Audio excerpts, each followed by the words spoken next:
You're good. Okay. All right, mic's on.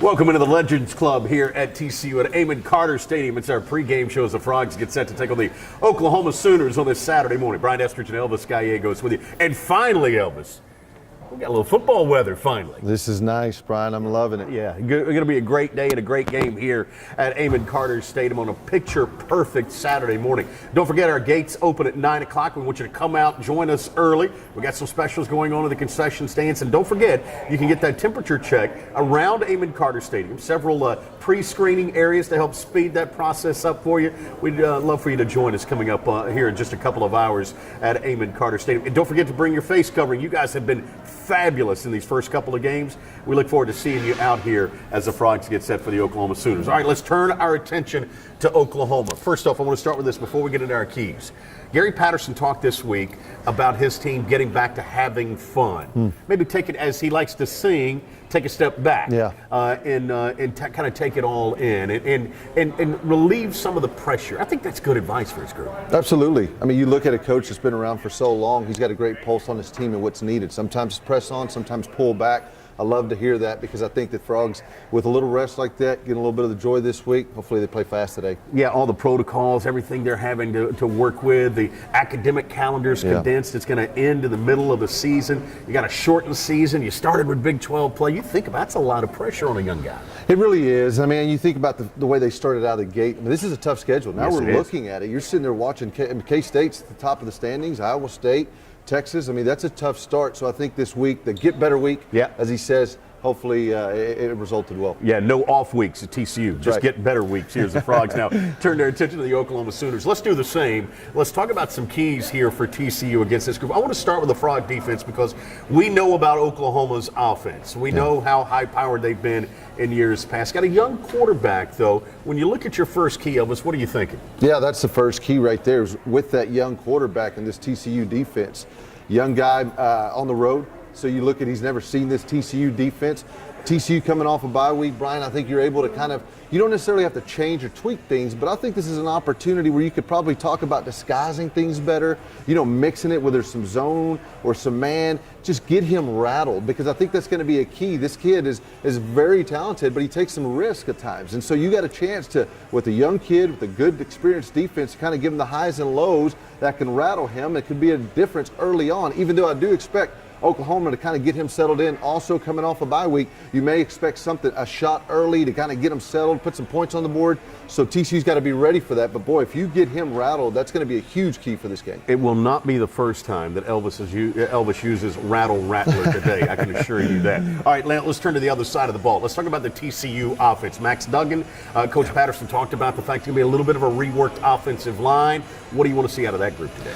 Well, I think we got to run the football. I think you got to play keep away. We know how explosive Oklahoma is. We know how they can put points on the board. So you got to really shorten it up. But here's the key, Brian. I mean, I love that Max is such a great runner. And this Oklahoma defense has been able to give up a lot of yards to the global quarterback. The problem is, number one, I want to see him get down and get out of bounds, right? You got to be careful with that. But number two is you got to see these backs kind of step up. Maybe, again, off that bye week, did we figure out who's going to get majority of the touches, allow them to get their kind of rhythm going and get their confidence going. But you got to run the football. Keep that Oklahoma offense off the field, probably be the second key. Yeah, Bruce Springsteen sings Born to Run. Elvis sings Run to Win. I got it. I figured that out. I love it. All right, our third key right now. We have seen early on in these games that Oklahoma's been involved in, and they played 4, Frogs have only played 3, that if you can get it to the fourth quarter, things change a little bit for the Sooners team. Yeah, and I think you've heard a lot about conditioning, or if Oklahoma was having some issues in the fourth. I don't know if I'm necessarily buying that, Brian, because you just mentioned that at that exact point. They've played 4 games. The Frogs have played 3.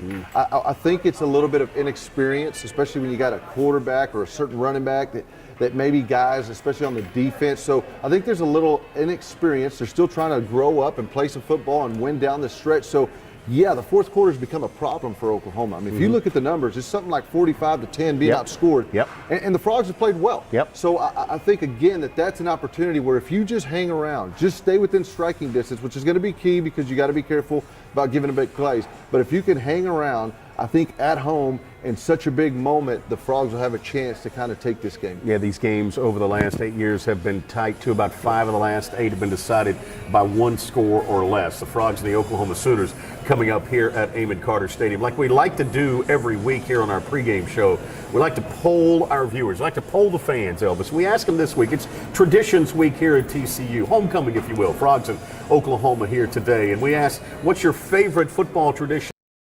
Things that go into it, but the number one thing the fans came back with was Riff Ram Bazoo. They love Riff Ram Bazoo, whether it's the Riff Ram video. Yeah. If you do, you want to do it right now? No, I think come I'm on, good. Elvis. We'll make time. It's too early. I haven't had my coffee. Okay, yet. all right, good deal. Riff Ram Bazoo. That's it, man. The number one tradition here at TCU during Traditions Week. All right, we're getting you ready. Counting down to kickoff. The Horned Frogs and the Oklahoma Sooners here at Amon Carter Stadium. What better way to get you hyped up than watching the hype video right now?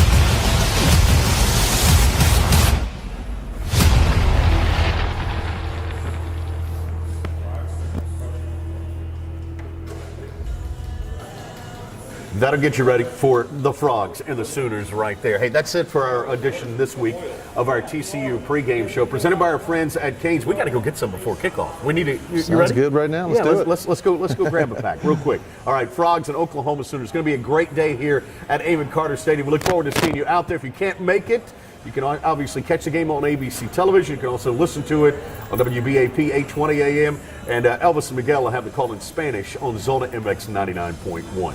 Thanks for joining us this week. We'll see you back here again soon for the TCU pregame show.